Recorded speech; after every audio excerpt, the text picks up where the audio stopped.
반갑습니다. 오늘 말씀은 룻기 2장 8절 9절 말씀입니다. 보아스가 룻에게 이르되 내 딸아 들으라. 이삭을 주우러 다른 밭으로 가지 말며 여기서 떠나지 말고 나의 소녀들과 함께 있으라. 그들이 베는 밭을 보고 그들을 따르라. 내가 그 소년들에게 명령하여 너를 건드리지 말라 하였느니라. 목이 마르거든 그릇에 가서 소년들이 길어온 것을 마실지니라 하는지라. 아멘. 6월달 우리가 훈련하는 품성은 오나음입니다. 오남이란 다른 사람이 필요한 것이 무엇인지를 알고 그리고 그 필요에 대하여 채워주는 것이 오남입니다. 오늘 세부 실천 사항은 다른 사람의 감정을 고려한다는 것입니다. 우리가 저 사람 참 온화하다라고 말할 때에는 단순하게 생각한다면 온화하다라는 것은 성격이라고 생각합니다. 즉, 참 부드러운 성품에 대하여 온화한 성품이라고 말을 하죠. 그래서 온화하다라고 하는 것은 타고난 성품이라고 생각하는 경우도 많을 것입니다.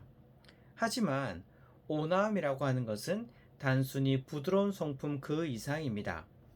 다른 사람이 필요한 것이 무엇인지를 살피고 그리고 그 필요한 것에 대하여 적극적으로 도움을 주기 위해서 애쓰는 것이 진짜 온화한 성품인 것이죠.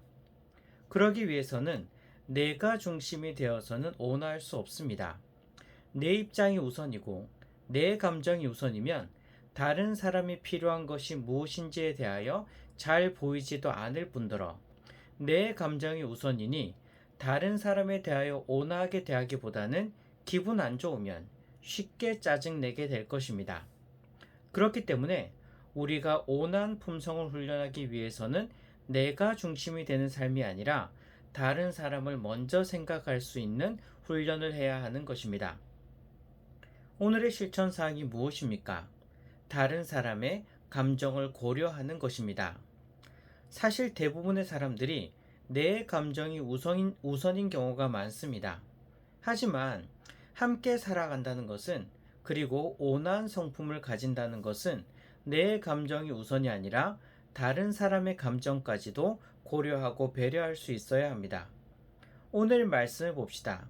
오늘 말씀은 룻기입니다. 룻기에 나오는 중요한 인물이 바로 보아스와 룻입니다. 하지만 보아스와 룻이 처한 상황을 생각한다면 둘은 엄청난 차이가 있습니다. 보아스는요, 그 지역에서 굉장히 부유하고 힘있는 소위 잘 나가는 사람이었습니다. 하지만 반면 룻은 어떠할까요? 모압 지방으로 이주했다가 거기서 쫄딱 망하고 아무것도 가진 것 없이 돌아온 아무것도 가진 것 없이 돌아온 아무것도 가진 것 없이 돌아온 집안의 며느리였습니다. 보아스와 룻, 비교할 수 없을 정도로 지금 처한 상황은 굉장히 상반되어 있었습니다. 그렇기 때문에 룻기 전체를 읽어보면 보아스가 대단한 것입니다. 룻기 전체를 읽어보면 보아스는 룻에 대하여 아쉬울 게 전혀 없는데도 불구하고 룻에 대하여 그리고 룻의 집안에 대하여 굉장한 배려를 합니다. 보아스의 성격이 얼마나 배려심이 많고 온화한지를 알 수 있는 것이죠. 사실 남을 배려한다는 것은 이런 것입니다. 한마디로 조건 없는 배려입니다. 보아스의 입장에서는 뭐가 아쉬워서 룻을 이렇게 배려해야 할까요?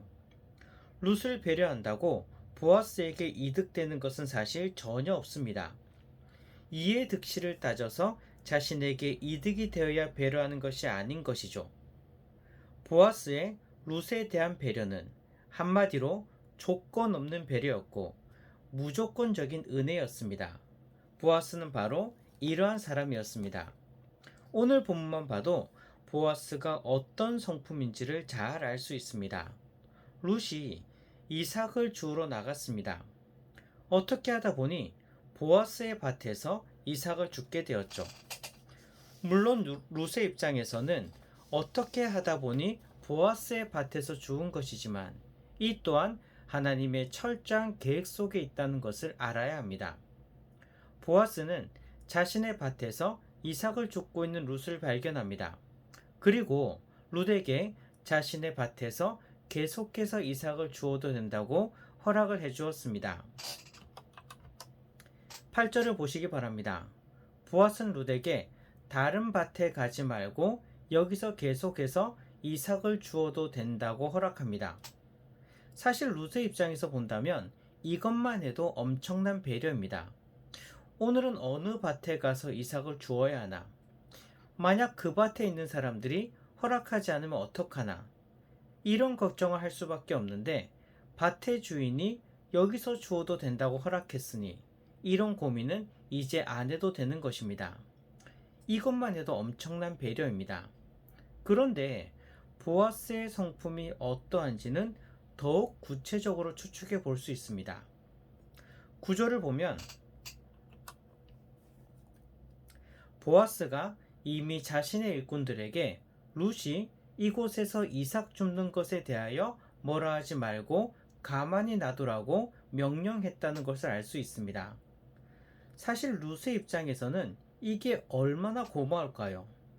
아무리 보아스가 자신의 밭에서 이삭 줍는 것을 허락했다 하더라도 룻이 이삭 줍고 있을 때 하인들이 와서 왜 여기서 맨날 이삭을 줍고 있냐고 따지기라도 하면 보아스님이 이삭 주우라고 했다고 해명해야 하는데 보아스가 직접 이미 자신의 하인들에게 지시를 해놓았으니 룻의 입장에서는 이런 해명을 고민할 필요가 없는 것입니다.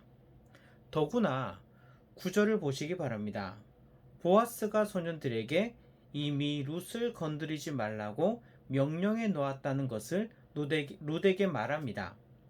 여기서 보아스가 얼마나 룻의 입장에서 생각했는지를 두 가지를 생각해 볼 수 있습니다. 첫째는 룻이 이 많은 남자들과 함께 여기서 몇 날 며칠을 함께 일하다 보면 혹시나 모를 불상사가 있을 수도 있겠다고 룻을 걱정한 것이죠. 그래서 하인들에게 룻을 건드리지 말라고 명령해 놓은 것입니다.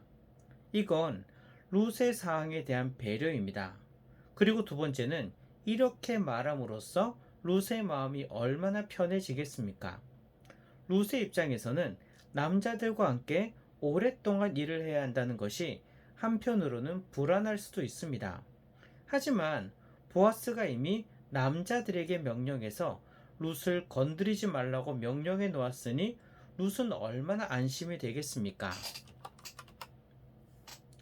보아스가 얼마나 상대방의 입장, 감정을 배려하고 있는 보아스가 얼마나 상대방의 입장과 감정을 생각하고 배려했는지를 알 수 있는 것입니다. 우리도 마찬가지입니다. 온화한 성격이라는 것은 단순히 부드럽게 따뜻하게 말하는 것이 끝이 아닙니다. 상대방의 입장에서 상대방의 감정을 고려하는 것입니다. 내가 이렇게 말하면 상대방이 혹시나 상처받지 않을지, 내가 이렇게 행동하면 다른 사람이 혹시나 불편해하거나 힘들어지지 않을지, 다른 사람의 입장에서 생각하며 배려하는 것입니다. 세상 사람들은 자신이 중심이 됩니다. 내 생각이 중요하고 내 입장이 중요하고 내 감정이 중요합니다. 하지만 우리는 아닙니다. 다른 사람의 상황과 감정을 먼저 고려할 수 있는 성도님들이 되시기를 소망합니다.